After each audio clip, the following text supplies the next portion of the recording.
Et salut, salut! On se retrouve pour cette nouvelle édition du Zoom. Je vous parle toujours du soleil de la Réunion. Bon là, je me suis planqué un peu à l'intérieur parce que j'ai pris quelques coups de soleil et vu ma configuration capillaire, c'est vite inconfortable. Mais voilà, c'est très agréable de pouvoir bosser à distance comme ça. Et on se retrouve aujourd'hui avec Gabriel. Salut! Salut!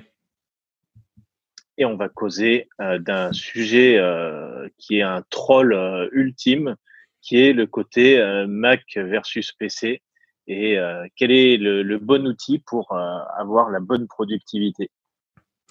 Quel beau débat. Ah oui, oui, oui. Heureusement qu'on est à distance parce que sinon on se taperait dessus. Enfin non, même pas, parce que de toute façon on est tous macophiles dans la famille. C'est ça. On va C'est essayer de peut-être un pas peu faire. trop d'ailleurs. On va essayer de pas faire une vidéo de propagande. Bah voilà, de toute façon, quoi qu'on fasse, on peut se faire traiter de fanboy, mais on va essayer de pas en rajouter non plus. Ouais. Du Donc, coup, je pense que pour mettre un peu dans le contexte, ce serait bien qu'on parle un peu de nous, nos historiques, sur quel appareil on a pu bosser pour pouvoir après comparer un petit peu les utilisations. Euh, to- Toi, ton historique par rapport à ça, c'est quoi? bah, déjà, c'est moi qui vous ai contaminé, hein, puisque vous m'avez vu sur Mac depuis très longtemps, alors que vous étiez encore tout petit. Moi, mon historique, bon, je vous passe les épisodes où j'ai bossé sur des ordinateurs 8 bits dans les années 80 avec 48 kilos de RAM. On va sauter quelques étapes. J'ai pendant pas mal d'années eu un PC relativement classique. Je l'ai monté moi-même à l'époque. J'ai abandonné Windows ça devait être à l'époque de Windows Millennium ou je sais plus quelle cochonnerie qui était sortie à cette époque-là. Et j'étais passé sous Linux, puisque c'est un système que j'utilise encore aujourd'hui au quotidien, mais plus sur la partie serveur. Puis voilà, j'ai toujours aimé le fonctionnement d'Unix et la possibilité de bidouiller qu'on pouvait avoir à l'intérieur. Et je suis passé au Mac, ça devait être en 2004, ça commence à remonter à assez loin, avec un PowerBook 12 pouces qui était j'ai fait en copiant un de mes amis qui m'avait montré ça et ça m'avait complètement bluffé. Entre autres parce que bah, c'était la première fois que je voyais une machine conviviale avec une jolie interface graphique, etc. Mais qui pouvait quand même utiliser des commandes Unix, parce qu'il faut pas oublier que derrière macOS, il y a un dérivé d'Unix. Et voilà, je suis parti là-dessus et je m'en suis jamais vraiment remis. Et puis après, je suis allé dans tout l'écosystème Apple. Je me souviens avec émotion de l'achat de mon premier iPod mini. Et puis voilà, après de toute façon, c'est pas un scoop que c'est dans leur logique marketing de prendre le client par un produit pour ensuite le trimballer sur tout un tas d'autres produits. Ce qui fait qu'aujourd'hui, je suis équipé à peu près des pieds à la tête en produits Apple et j'apprécie avant tout le côté écosystème que ça peut avoir. Mais on en recausera. Ouais, tout à fait. Moi, du coup, j'étais directement sur Mac quasiment. J'ai un peu côtoyé les PC, mais pas vraiment en utilisation professionnelle, puisque maintenant, ça fait une dizaine d'années que je suis que sur Mac. Et pareil, après, j'ai rentré les produits Apple dans l'écosystème. Je pense que il y a des avantages et des inconvénients. De toute façon, on en reparlera un petit peu après. Mais moi, je sais que par rapport à une utilisation que je peux avoir sur PC encore aujourd'hui dans les sphères pro ou pour utiliser des programmes particuliers, euh, le vrai gros avantage de bosser sur Mac, pour moi, c'est la fluidité. Je trouve que, je sais pas si toi, tu as cette impression, mais que pour faire une tâche sur Mac, ça va beaucoup plus vite en termes de fluidité qu'une tâche sur un Windows. Et moi, c'est surtout pour ça, en fait, que je reste sur Mac. Bah, c'est vrai que ça sent depuis le début les produits qui ont été conçus par des gens qui les utilisent. C'est quoi à dire, mais ça change finalement tout. Et moi, je me souviens qu'à l'époque où je suis passé de Linux au Mac, c'était précisément pour cette raison, c'est que je m'étais un peu lassé d'être bidouilleur et de tout le temps devoir faire des manips particulières pour pouvoir faire des opérations. Et à un moment donné, je continue à aimer la bidouille. Si un jour j'ai un Raspberry Pi qui me passe sous la main, etc., ça m'amuse beaucoup de l'utiliser. Mais euh, la raison principale pour laquelle je suis passé sur Mac, c'était je voulais de la productivité. Je voulais ne pas avoir à me poser de questions. Et quand j'avais un taf à faire, pouf, je pouvais le faire directement sans me prendre des écrans bleus ou sans devoir faire des manips compliquées. Et c'est exactement ça qui m'a séduit en premier. Ouais. Après, tu as le côté aussi double tranchant où, vu que c'est très facile de faire plein de choses en même temps, ça peut aussi avoir un côté anti-productif. Moi, Ah je bah ouais, sais que complètement, ouais. je me limite, j'essaie de vraiment limiter le nombre d'applications ouvertes parce que justement, sur le Mac, c'est hyper facile et très rapide de passer d'une app à l'autre, d'une fenêtre à l'autre. Mais du coup, on a vite fait de se retrouver sur un sujet qui est complètement différent que celui qu'on voulait traiter au début. Ouais, ça sent le vécu, ça. Ouais, j'ai vécu la même chose. Ouais. Bah, c'est pour ça que moi, j'affectionne depuis quelque temps de bosser aussi avec un iPad, tant qu'à être dans les produits Apple, parce qu'il y a ce côté focus qu'on retrouve un peu, vu que il y a du multitâche maintenant sur iPad, mais c'est pas extrêmement bien foutu. Et de cette limitation, on peut en faire un avantage en se disant que c'est un super outil pour être focus sur un truc. Et je sais que là, en novembre, je vais faire un week-end, un séminaire entièrement consacré à l'écriture avec Raj d'Autodisciple. Et bah, je pense, je suis même sûr que j'amènerai que mon iPad. Comme ça sera la garantie pour moi d'être vraiment focus sur mon éditeur. Mais là, je rebondis sur ce que tu dis parce que c'est hyper intéressant. Donc toi, tu es développeur et tu arrives à bosser sur un iPad. Alors pas pour le développement. Je suis obligé de trimballer les deux en fait, ce qui alourdit un petit peu mon backpack, mais bon, c'est comme ça. Par contre, moi, je tiens vraiment en fait à me dire qu'il n'y a pas un outil qui est dédié, qui fait tout en fait. Je préfère avoir des outils dédiés à certains usages. C'est peut-être parce que je suis un peu vieux con et que c'était comme ça que ça se passait à mon époque. Quand on avait un lecteur de cassette, il lisait des cassettes et il n'était pas là pour aller sur Internet. J'aimais beaucoup l'iPod pour ça aussi, c'est qu'il y avait un côté mono-usage où c'était vraiment, quand tu avais l'iPod dans la main, tu te disais, ah, ouais, je vais pouvoir écouter de la bonne musique. Euh, et j'aime bien retrouver ça, même si je le recrée de manière un petit peu artificielle, en me disant, le Mac, c'est fait pour le développement. Il y a plein d'outils top là-dessus, quel que soit le langage que j'utilise. Et l'iPad, je le dédie à complètement autre chose, entre autres du taf d'écriture et aussi pour tout l'aspect loisir. Quand je me balade sur Internet, je vais sur des réseaux sociaux ou autres, je le fais quasiment uniquement depuis l'iPad ou éventuellement l'iPhone, mais jamais depuis le Mac, ce qui fait que quelque part, je retrouve un peu ce côté focus parce que c'est du pur mindset, hein, mais pour moi, le Mac, c'est dédié maintenant à du développement informatique.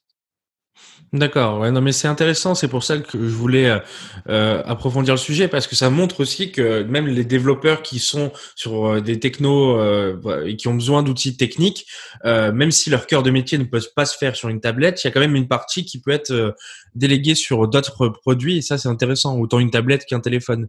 Parce que ça montre bien que du coup, on peut imaginer plein d'utilisations possibles à une machine comme un ordinateur et à se forcer à se restreindre aussi. Parce que comme on le dit, Ah on peut ben, vite tomber dans complètement, ce ouais. piège.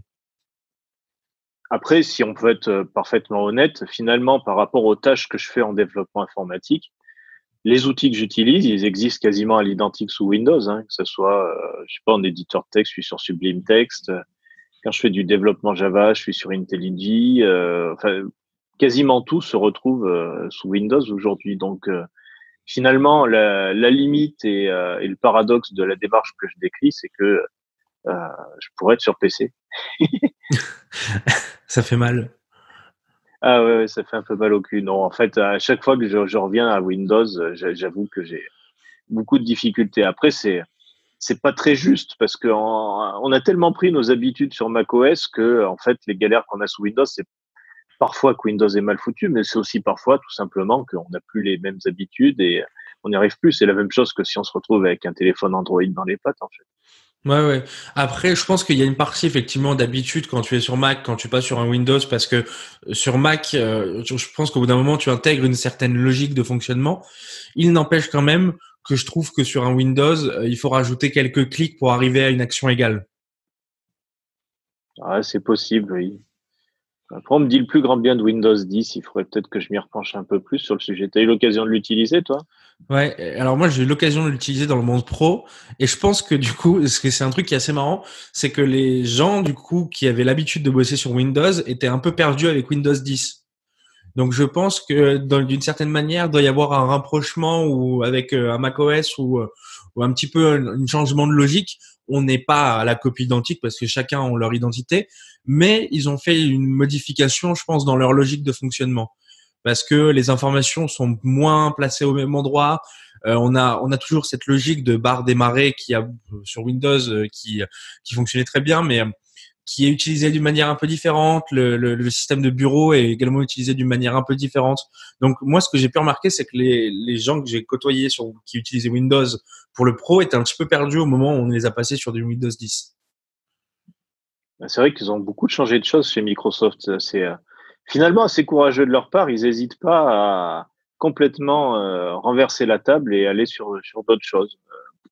Je sais pas comment se passe leur brainstorming en interne et leur prise de décision stratégique, mais macOS, si on réfléchit bien, c'est un système qui est super vieux en fait. Il a Ouais, été lancé en 2000-2001, je crois.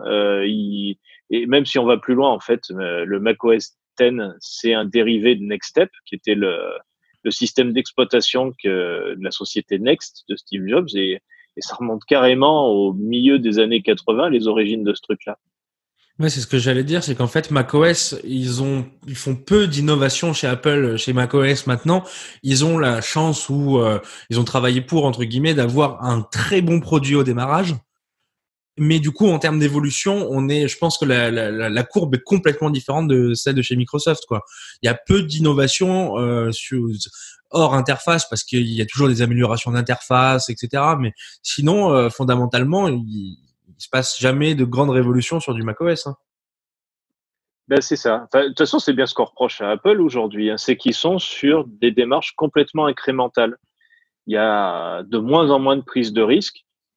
Quand on voit les nouveaux iPhones, d'une année sur l'autre, alors leur slogan, c'est le meilleur iPhone jamais conçu. Bah oui, effectivement, il est mieux que celui de l'année d'avant, mais le gap est pas énorme. Ils améliorent l'appareil photo, ils changent un petit peu l'écran, ils changent des petits détails, mais il y a plus le côté révolution dont on fait le fantasme un petit peu quand on parle de nouvelles technologies, parce que Apple, à la fois c'est leur principale qualité, leur principal défaut, ils sont ultra perfectionnistes dans leur démarche, ce qui fait que on se retrouve avec des choses qui sont plutôt qualitatives, même si sur les dernières releases de macOS et d'iOS, on pourrait se poser la question, mais bon, c'est un autre débat. Mais par contre, il y a quasiment plus de prise de risque aujourd'hui, ce qui est un petit peu dépitant par rapport à effectivement ce que fait entre autres Microsoft, comme je l'évoquais dans une précédente vidéo. Et puis, je pense que Apple, jusqu'à il y a quelques années, une dizaine d'années, était une boîte un peu tech où tu sentais qu'il y avait un peu d'innovation, enfin beaucoup d'innovation, même qu'ils voulaient lancer des nouveaux produits. Quand ils lancent le premier smartphone, quand ils lancent l'iPod avant, ou après quand ils lancent l'iPad, là, on sentait leur truc qui les faisait vibrer, c'était de créer des produits à nouveaux usages. Mais dans l'amélioration des produits, je trouve qu'ils sont beaucoup moins bons. Parce que Ben ouais, c'est vrai que les produits comme les tablettes, les smartphones, on leur doit. Ils ont imaginé ce concept-là, mais derrière, je pense que d'autres marques, notamment sur les téléphones, ont été meilleures en développement. Quand tu vois certains téléphones au niveau hardware, c'est très très propre, hein. ah oui, puis il y a des choses assez hallucinantes, oui. Après, je pense pas que les prochaines révolutions elles viennent du téléphone.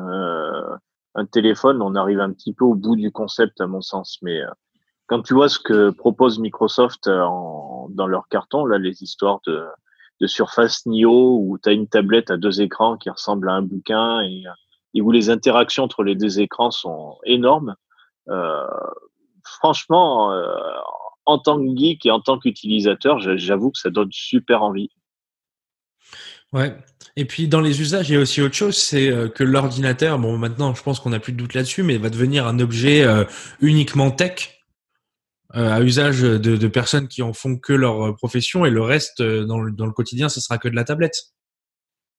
Et ce qui va C'est changer quand complètement même pas, ça, ouais. ça va changer quand même pas mal de choses puisque ça fait un produit en moins dans la gamme des fabricants. Et on sait que chez Apple, les Mac sont quand même une grosse part de leur gamme de produits. Ouais, mais pas une grosse part du chiffre d'affaires, paradoxalement, parce qu'ils ont carrément réussi à leur reconversion. Moi, je me souviens une des prévisions de Steve Jobs qui s'est avérée super pertinente, c'est que il comparait les ordinateurs aux trucks, aux espèces de pick-up qu'on avait aux États-Unis dans les années 50. Il disait à l'époque, tout le monde avait un pick-up et puis on n'imaginait même pas avoir un autre style de voiture. Et après, ça s'est diversifié. Il y a eu des berlines, des citadines, des cabriolets, des roadsters, ce que tu veux. Il y a eu plein de voitures différentes pour des usages différents. Et il disait, pour lui, l'ordinateur personnel, c'était comme le pick-up des années 50. Ça faisait tout et à la limite, on pouvait se contenter d'avoir que ça. Mais aujourd'hui, on se retrouve plus à décliner des outils spécialisés, chacun dans un domaine, et qui communiquent entre eux. Alors là, c'est la magie du cloud qui fait ça pour qu'on se retrouve. D'un point de vue commercial pour eux, c'est super intéressant parce qu'ils ont plusieurs produits à vendre au lieu d'un seul. Et puis du point de vue de l'utilisateur, on se retrouve à jongler sans arrêt d'un périphérique à l'autre. De toute façon, je pense que 90% de ce que peut faire un ordinateur est inutile à la plupart des utilisateurs qui en ont un. Donc, c'est complètement logique aussi qu'on parte sur des produits un peu plus simplifiés maintenant qu'on étudie un peu plus la chose. Et après, par contre, quand tu vois l'iPad, je pense qu'il y a encore des progrès à faire puisque l'iPad Pro est ultra performant. Mais c'est pareil. Est-ce que au final, on n'a pas des produits qui sont plus performants que les utilisations dont on en a besoin au final? Ah bah carrément, ouais. Quand tu te retrouves à aller dépanner l'ordinateur, ta vieille tante qui a tout planté, et que tu recenses les usages qu'elle en fait, en fait, le plus souvent, ça reste des usages finaux très basiques. Aller un peu sur Internet, taper deux, trois courriers à l'occasion, et pour la plupart des gens, en fait, ça suffit. Et c'était ce qu'apportait comme réponse l'ordinateur personnel. Et puis depuis, il y a eu une course à la technologie qui est peut-être en décalage avec finalement ce que cherchent vraiment les gens. Ouais. Enfin bon, moi si je résume, donc c'est travailler sur Mac, c'est la fluidité qui est un avantage également un inconvénient. Donc après il faut apprendre à bien le gérer pour pouvoir être bien productif puisque ça peut aller dans un sens comme dans l'autre pour moi quoi. Puis il faut absolument parler de la notion d'écosystème qui est le gros truc marketing d'Apple, c'est que une fois qu'on a ces données dans le cloud, et dans iCloud, c'est tellement facile de pouvoir les partager sur tous ces différents périphériques Apple que on se retrouve enfermé quelque part dans un truc qui est une sorte de prison dorée, si on dirait certains, et c'est pas complètement faux parce que c'est super pratique, donc on n'a pas envie d'en sortir, et en même temps, ça te condamne à euh, rester dans leur gamme à eux. Là, pour reprendre l'exemple des tablettes Microsoft, quand je regarde la keynote qui est passée il y a quelques temps, je me dis, waouh, génial, j'ai vraiment envie de ça. Et puis en réfléchissant, je me dis, ouais, ça va être une telle galère à devoir synchroniser mes contacts autrement, synchroniser mes fichiers autrement.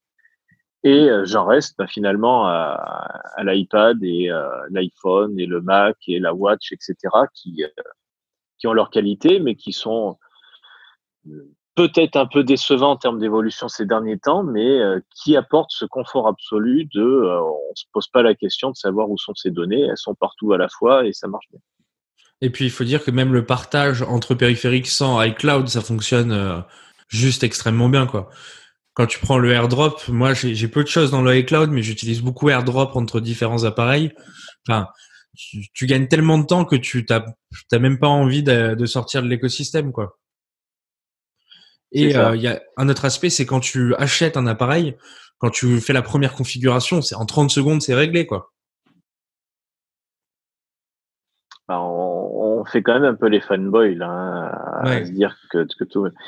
J'ai quand même un énorme bémol, c'est que de l'avis de beaucoup de personnes, la situation se dégrade. L'argument numéro un du Mac, et on le dit depuis tout à l'heure, c'est le fait que c'est qualitatif, que c'est tout fluide, tout limpide et qu'on n'a pas de galère technique. Là, ça prend une tournure qui est un peu bizarre. Alors, il y a pas mal de rumeurs qui disent qu'il y a des gros problèmes de management au sein des équipes techniques d'Apple. où ils se retrouvent avec des effets silos, ils communiquent mal entre eux et ça se ressent sur la qualité des logiciels. Et il faut bien admettre que les dernières QV, le macOS Catalina et iOS 13, c'est vraiment, enfin, il y a beaucoup, beaucoup de soucis. Là, c'est encore un peu jeune pour donner un jugement définitif parce que ça vient de sortir, mais il y a plein de galères. Et puis, j'avoue que je commence à retrouver parfois sur Mac des soucis que j'avais plus depuis des années, depuis l'abandon de Windows il y a presque 20 ans. Là, je suis chez un ami qui a toutes ses données sur iCloud et on n'a jamais réussi à les récupérer alors qu'il a une machine toute neuve. On a fait plein d'essais dans tous les sens. On n'y arrive pas. Enfin, il y a un truc, c'est un truc de fou. On a passé des heures avec la hotline et ça se débloque pas. Ils savent pas pourquoi. On sait pas pourquoi. C'est Ouais. le mystère total et c'est des choses qui commencent à arriver. Donc pour l'instant, c'est un peu sporadique. C'est pas la majorité des cas. Mais il y a des indices. J'ai été obligé de redémarrer mon Mac et à certaines reprises, alors que ça m'arrivait jamais avant. Des trucs qui coincent un peu. On se demande si, ouais, il n'y a pas vraiment un vrai gros problème, plus de l'ordre du management technique dans les équipes internes. On croise les doigts pour que ça soit pas trop le cas. Et puis il y a un autre sujet dont on n'a pas parlé, mais c'est le prix. Moi, j'en suis conscient et je trouve que je suis assez d'accord avec l'avis général, c'est que les produits Apple sont super chers. Enfin, quand tu regardes par rapport à la moyenne de marché, c'est même pas un petit peu plus cher, c'est quasiment le double à chaque fois, quoi. Oui. Et puis là aussi, on peut se poser des problèmes, des questions en termes de qualité, parce que l'argument qu'on donnait le plus souvent, c'était oui, mais c'est plus solide. Et puis on donnait aussi l'argument ça décote moins à la revente. Alors ce deuxième argument, il reste vrai. Quand on vend du matériel Apple, on arrive toujours à le revendre à assez bon prix aujourd'hui. Mais par contre, sur l'aspect qualité en elle-même, ben, il y a des déficiences, quoi. Je pense en particulier aux câbles qui sont vendus aujourd'hui, déjà qui coûtent hyper cher parce que les adaptateurs, c'est du grand n'importe quoi depuis l'histoire de l'USB-C partout. Mais les câbles Apple, c'est une catastrophe. Je connais pas une personne qui a pas son câble d'iPhone qui est complètement dénudé à un des deux bouts parce que le plastique est complètement friable. Alors, j'ai lu qu'il y avait des explications là-dessus. C'est parce que maintenant ils utilisent du plastique plus orienté développement durable, où il y a moins de matières toxiques, etc. Et on peut qu'applaudir des deux mains, mais bah, le résultat, c'est que c'est tout pourri, quoi. Et ça fait vraiment mal de payer un prix pareil pour se retrouver avec des câbles qui se dénudent complètement. Moi, je finis par acheter mes câbles sur Amazon où on trouve des câbles en tissu tressé, donc c'est encore plus écologique et qui sont beaucoup plus qualitatifs que ce qu'on a au triple du prix chez Apple. Ouais. Et moi, pour le prix, je pense qu'il faut en parler aussi. C'est la batterie est clairement pas à la hauteur, et surtout sur les iPhones, je trouve. Et moi, il y a une promesse qui est faite sur les iPhones qui est assez élevée. J'ai un iPhone XS et je trouve pas que la batterie soit si résistante que ça dans le temps, alors que ça fait que 1 an que je l'ai. Et après sur les Mac, bon, ça tient mieux, mais je trouve que pour le prix, on pourrait faire bien mieux au niveau batterie, parce que quand on voit ce qui se fait au niveau de la concurrence, il y a des choses qui sont bien mieux que ce qui est proposé là, hein. Et puis surtout dans la concurrence, souvent on peut les changer les batteries. Et là, on peut rien, tout est fermé parce que le design l'impose. On peut pas changer la batterie, on peut pas rajouter de RAM, on peut pas changer le disque dur. C'est Je comprends qu'il faille abandonné son esprit de bidouilleur, mais au bout d'un moment, ça devient quand même sacrément limite. Surtout quand on voit que sur des Mac récents, on vend toujours des disques durs 128 gigas, qui est vraiment petit par rapport aux exigences d'aujourd'hui, surtout si on veut faire un peu de vidéo, ce genre de choses. Ouais. Euh, il y a beaucoup de motifs de frustration, hein. Et c'est toujours cette histoire d'écosystème. En fait, je pense que c'est ce qui sauve beaucoup la marque, puisque si t'as pas cette histoire de stockage de fichiers, tu aurais beaucoup plus de sorties, de gens qui changeraient de tout simplement de marque, hein. Mm. Moi, Donc, clairement, ce que je commence à envisager de plus en plus, c'est de non pas quitter les produits Apple, donc que j'aime d'amour, mais petit à petit trouver des alternatives en termes de justement de cloud et de synchronisation entre les différents outils. Ça arrive maintenant, il y a des choses. Je pense au Drive, un Google Drive ou un Dropbox ou un OneDrive de Microsoft sont parfaitement intégrés sur tous les périphériques Apple. Et en plus, ça amène une ouverture sur le reste de l'univers qui est plutôt appréciable. Donc, moi, je pense dans les actions que je vais faire à assez court terme, c'est d'abandonner iCloud Drive, ne serait-ce parce que je l'ai vu fonctionner ici et de manière catastrophique, pour aller vers autre chose. Et petit à petit, en fait, me libérer de ces verrous-là, cette prison dorée.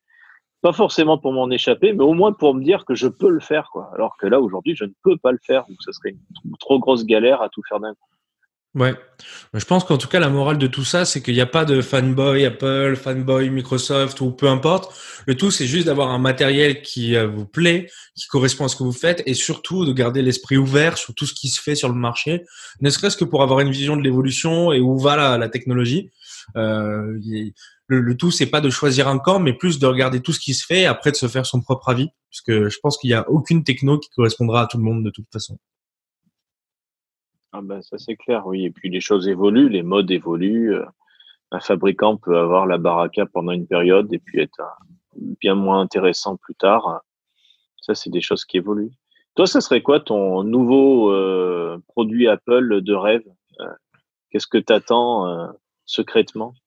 Ah, vraiment moi je fais une fixation sur la batterie, mais un smartphone qui tient 2 jours, ça c'est mon rêve. Et après, moi au niveau matériel, je suis plutôt satisfait en fait de ce qui se fait. C'est plus le rapport avec le rapport qualité-prix qui me dérange. C'est-à-dire que sur les MacBook d'entrée du 128 Go de disque dur avec du 8 Go de RAM, c'est clairement trop cher pour ce que c'est. Donc moi ce que j'aimerais bien c'est que surtout une question de prix et que le 16 Go de RAM soit plus accessible que ce que c'est maintenant quoi, et une amélioration des batteries. Mais après moi sur le reste je suis plutôt satisfait. Et toi? Ah, moi, je jalouse ton MacBook 12 pouces qui existe plus. J'adore ce format, le côté hyper léger. Moi, ça me rappelle mon premier PowerBook 12 pouces. Pourtant, il était bien plus lourd à l'époque, mais un côté hyper compact. Même j'ai un MacBook Pro 13 pouces en ce moment qui est pourtant, qui reste maniable et tout, mais c'est vrai que par rapport à un iPad, on sent que c'est pas la même philosophie. Et j'adorerais que le MacBook 12 pouces revienne dans une version plus puissante. Alors, je sais que sur 2020, la grosse rumeur, c'est que Apple abandonnerait les CPU Intel pour passer sur des CPU made in Apple, les mêmes A13, machin, Bionic, ce truc qu'il y a sur les iPhones.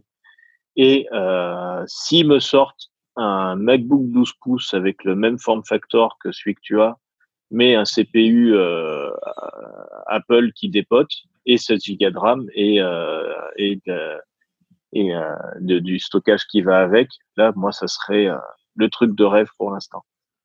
Ouais, effectivement. Après le risque c'est que du coup les prix augmentent encore en disant le CPU on le fait nous-mêmes, du coup on est obligé d'augmenter un peu les prix quoi. Ah bah oui, c'est une révolution, il faut tout racheter. C'est ça, c'est ça. En tout cas, je le redis, mais gardez l'esprit ouvert, regardez ce qui se fait et chacun doit se faire son avis. Il y a pas de réponse ultime à ça en tout cas. Yes. Bon, bah, je pense qu'on a bien fait le tour du sujet. C'était cool. Ouais. Et ben on Et se dit à très puis bientôt. à la semaine À la prochaine. semaine Salut. prochaine. Je sais pas de quoi on causera, mais on causera. À très Ouais, on bientôt. causera. Ciao. Ciao.